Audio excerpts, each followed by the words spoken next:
Ano yung pinapanalangin na hanggang ngayon hindi mo pa nakukuha? Ano yung milagro na matagal mo nang hinahanap? Ano yung himala na gusto mo tanggapin sa Diyos? My dear friends, the solution is already here. The rosary, the most powerful weapon that we have. Isipin niyo po, ang tagal na po nagmimilagro, ang tagal na po naghihimala ng Santo Rosario. Pero marami pa rin sa mga tao hindi nila pinapansin. Kaya nga po, yan ang ating pagdasal at panalangin.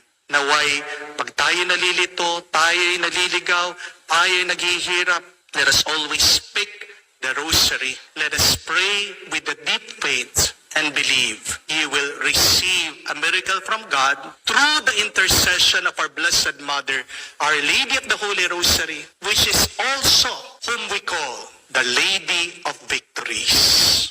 Gusto mo magtagumpay sa buhay mo? Binigay ng sandata sa iyo. Please, pray the Rosary every day. Kaya po, sa banal na misang ito, tayo'y magpasalamat na